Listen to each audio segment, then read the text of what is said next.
OK, now we get to move on to the meat of today. We're going to talk about non-blocking caches, also known as out-of-order memory systems, also known as lockup-free caches. So I think the first paper that actually published on this called a lockup-free cache. Lots of people call these things non-blocking caches today. And if you think about it from a memory perspective, it's an out-of-order memory system.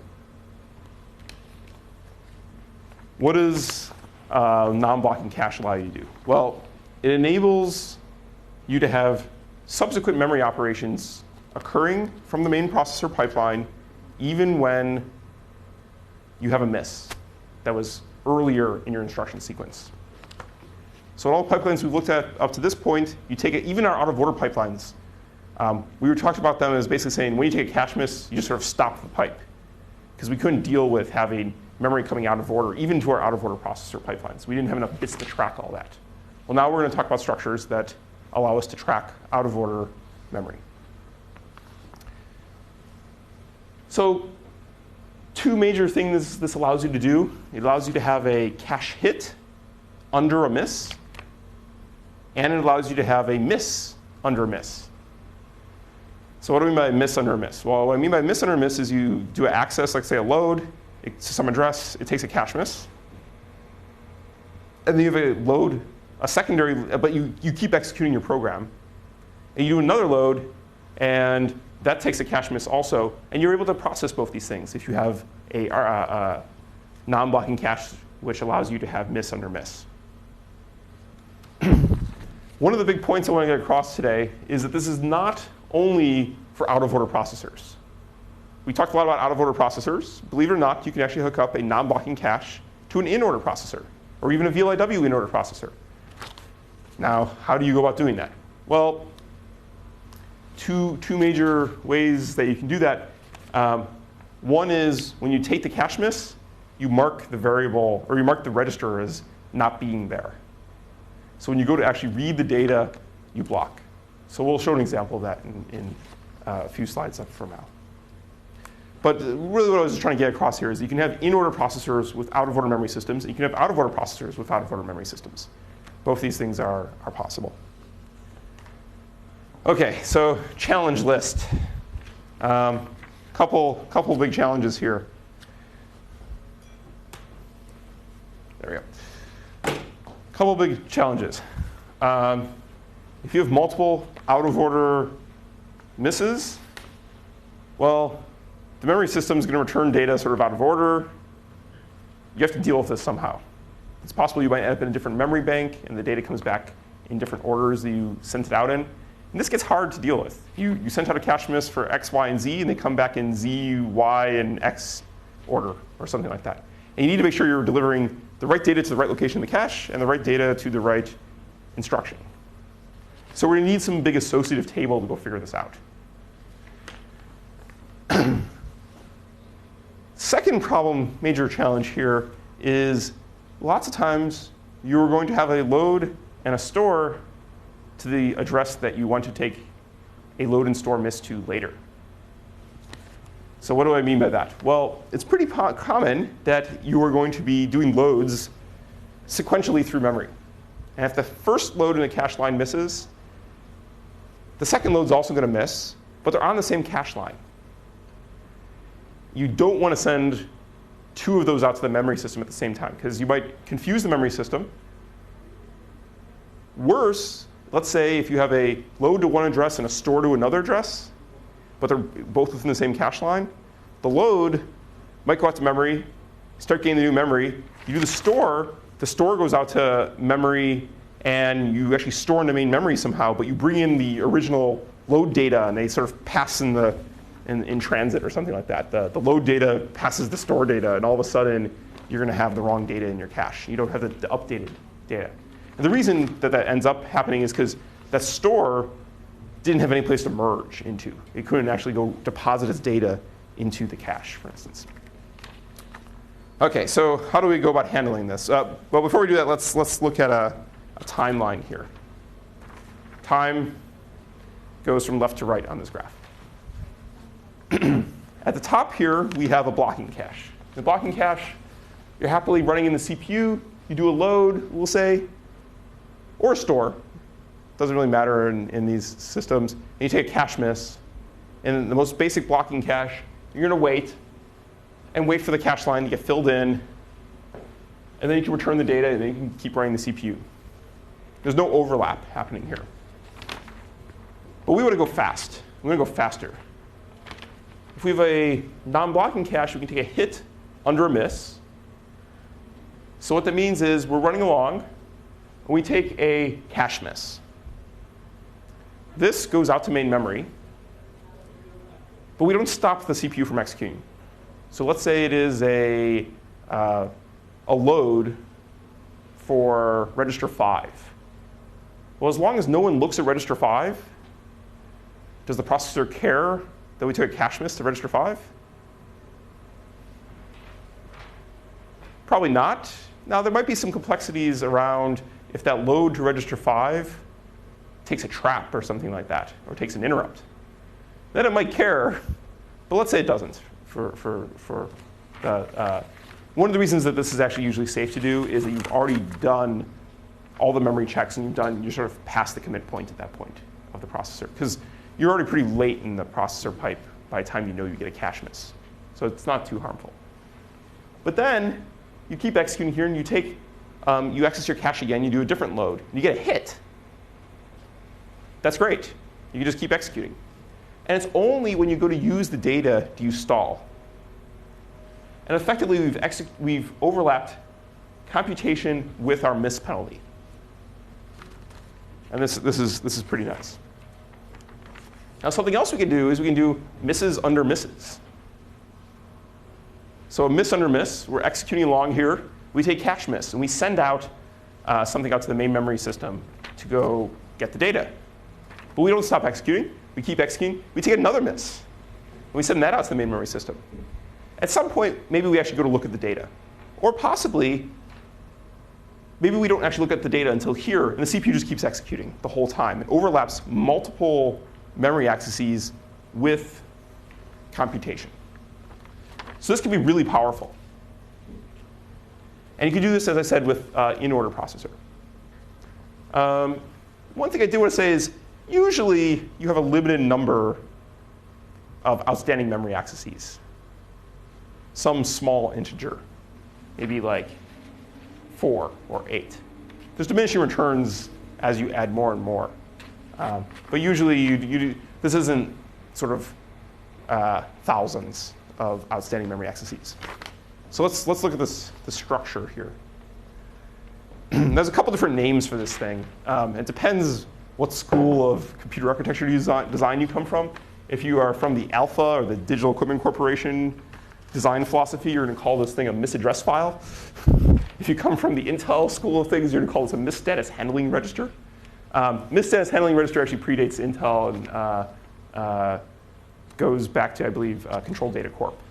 There's a paper from Control Data Corp on misstatus handling registers back in the late 60s, early 70s. But let's look inside of this thing and sort of understand what's going on here. You're going to have some small number of misstatus handling registers, probably in a register file. And you're going to have a valid bit. And you're going to have a block address. Now, this block address is not the address of the load or the store. It's the address of the load of the store.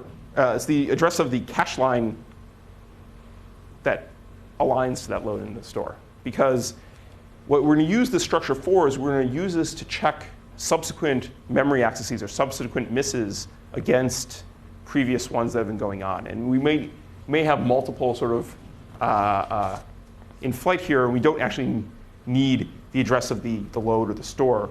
We need the address of the entire line, because we need to check the entire line, because that's what's in play.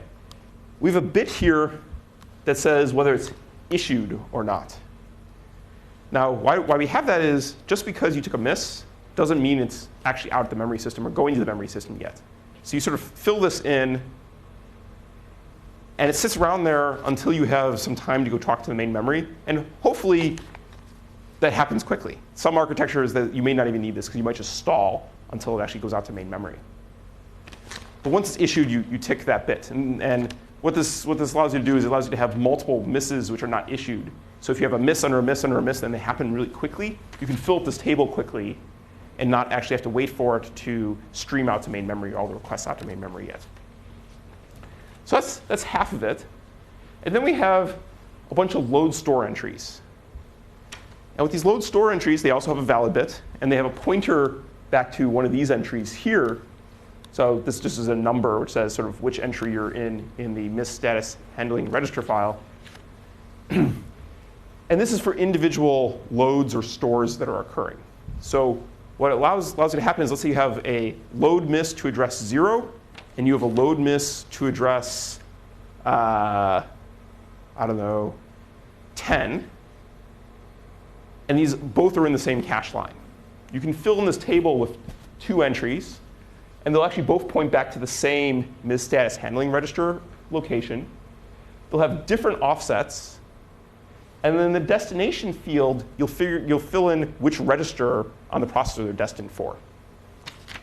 So what we're going to do is we're going to use these tables such that when a load comes back, or excuse me, when a cache line comes back from main memory, we'll be able to check in these 2 tables and do 2 things. One, we'll be able to fill it into our cache somewhere.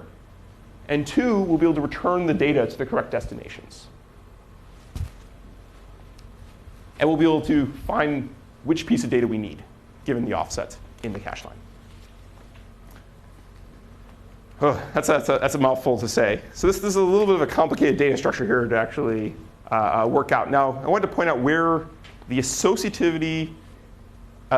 matches versus indexed matches happen in these tables. So one of the things that you might notice is that this block address, we're going to have to check every subsequent miss against this block address. So we're going to take the higher order bits of the address, check it against this, and if it checks that, we don't add a new entry here. Instead, we just merge it into a currently pending one, but we do have to add a new load store entry for that, which points back over here. When a memory transaction comes back from main memory, we're going to look back in this table and say, oh, here's the one that I had issued. I need to clear it out of the table. And given the number of the location that I'm clearing out of the table, I'm going to associatively check that against all of the load store entries and wake up the ones that match. So if this is entry number 1, and there's multiple number 1s in here, all the ones that have number 1s in here, I need to return that data to the registers. Now, when I return the data to the register, I have to mark the register as being available again. And the type here basically just says, is it word, half word, byte, and is it a load versus a store? One other thing I wanted to say is the destination here for loads is going to be the register identifier. Now, this might be a physical register identifier versus a virtual register identifier or an architectural register identifier if you have a registry namer. So if you have an out-of-order processor here, this might get more complicated. This is typically a physical register identifier, not an architectural register identifier. For stores, you also effectively need to track something in this table, because you need to merge the store with the background data. So this is going to basically add an entry in here. It's going to send out to main memory, go get the background data. And when that comes back, it's going to deposit that into our cache. And we need to point at some other buffer. This is very similar. We had that future store buffer. You can have an array of those, for instance. And it'll tell you which one to go play the store against our cache with. And you can merge the return data with the store data that we've stored locally. So this is kind of fun. We can have memory coming back out of order. We can have memory being issued out of order. Lots of fun toys here. And one of the fun things we can do is we have an ability, because of this associative check here, to check to make sure that the data coming back, or excuse me, subsequent requests hit or miss here and will merge, so we don't have to generate more memory traffic or cause strange things happening where you have responses coming back and new requests going out for the same line, and you might lose some data in flight. I should point out this is only one implementation. Lots of times what people do is in this misstatus handling register, there will actually be a tag field, because main memory will not necessarily keep track of the entire address when you get a response back from main memory. Instead, it'll just have a tag. So instead of checking against the block address, you might check against a smaller tag. That's one way that people sort of make this a little bit easier. Another way sometimes people do this is the tag, if you have a small number of cores, might actually be which entry you are in this table, so you don't have to do an associative check. That's sort of a optimization on this. You still need to do an associative check when future loads and stores that miss go out to memory, because you need to check in this table. I think I walked through most of this already. On cache miss, you have to check the table for the matched address. If found, you allocate a new entry that points to the misstatus handling register. If not, you have to make both a load store entry and a misstatus handling register entry. One thing I did want to point out here is if you run out of misstatus handling registers or load store entries, this is not the end of the world. You could just stop the processor. So if you have, let's say, 8 of them, and you run out of all 8, you have 8 outstanding memory transactions, you just stop for a while. It's going to come back at some point. One of the loads or one of the main memory accesses is going to come back. So you can just stall for a little bit.